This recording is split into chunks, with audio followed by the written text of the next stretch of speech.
Saudara-saudara sekalian yang dimuliakan oleh Allah,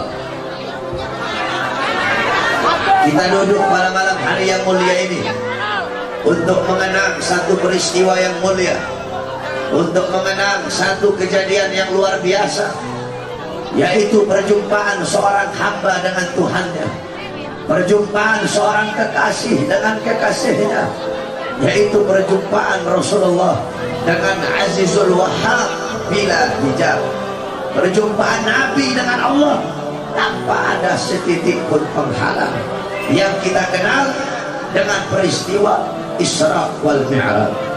Saudara-saudara, para ulama, para aslafun as-salih, banyak sekali dari para ulama-ulama salaf yang dimana beliau-beliau mengarang kitab yang menjelaskan tentang Isra Mi'raj. Ada kitab As-Siraj Al-Wahhaj fi Haqa'iqil Mi'raj karangan Al-Imam Abu Ishaq Muhammad ibn Ibrahim An-Nu'mani Asy-Syafi'i. Ada kitab Al-Mi'raj karangan Al-Imam Qushairi. Ada kitab Ar-Risalah fil Mi'raj karangan Al-Imam Abul Hasan Ali bin Muhammad Al-Lakhmi. Ada kitab Ayatul Kubra fi Syarah Qissatil Isra karangan Al-Imam As-Suyuti. Sedikit saja saya jelaskan tentang kejadian Isra wal Mi'raj. Saudara-saudara, dalam Al-Quran Allah Subhanahu wa ta'ala berfirman, Subhanalladzi asra bi'abdihi lailan. Allah memulai ayat tersebut dengan kalimat tasbih. Tasbih punya 3 makna. Perhatikan. Yang pertama, bimakna ta'ajjub, maknanya makna kekaguman. Jadi ini kejadian yang luar biasa. Setiap Allah menceritakan kejadian yang luar biasa, pasti Allah mulai ayat tersebut dengan kalimat subhana.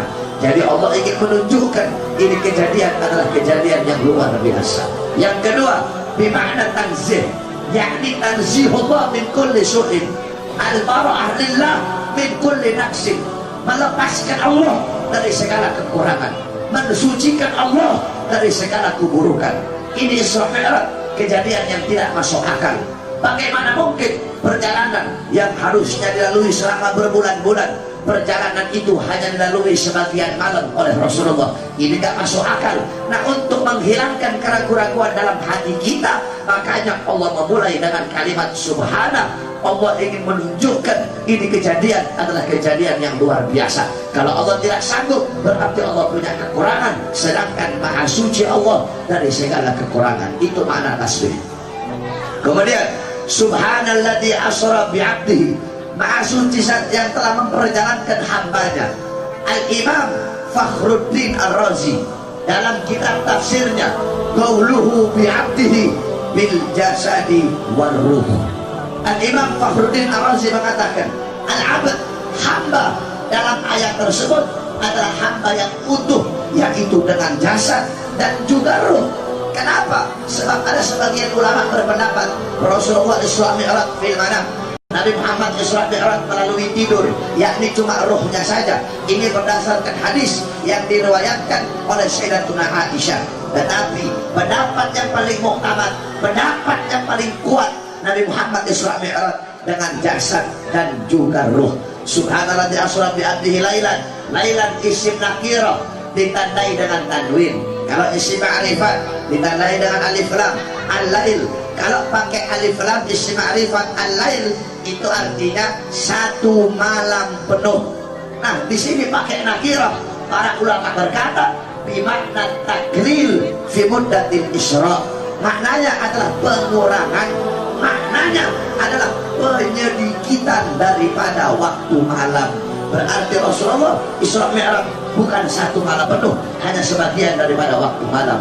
Minal Masjidil Haram ilal Masjidil Aqsa, dari Masjidil Haram ke Masjidil Aqsa. Untuk apa? Untuk menerima satu perintah yang mulia, satu perintah yang agung, satu perintah yang penting, yang dimana ketika Allah memerintahkan perintah-perintah yang lain cukup melalui Quran. Allah perintahkan puasa cukup melalui Quran. Allah perintahkan zakat cukup melalui Quran. Allah perintahkan jihad cukup melalui Quran. Tapi ketika Allah perintahkan perintah yang satu ini tidak cukup lewat Quran, Allah undang langsung Nabi Muhammad untuk menerima perintah mulia tersebut. Apa itu? Yaitu perintah sholat. Oleh karena itu, wasiat saya, saudara-saudara, jaga kau punya salat, perhatikan kau punya salat, sempurnakan kau punya salat. Salat adalah penentu kebahagiaanmu dunia akhirat. Salat adalah penentu keberuntunganmu dunia akhirat.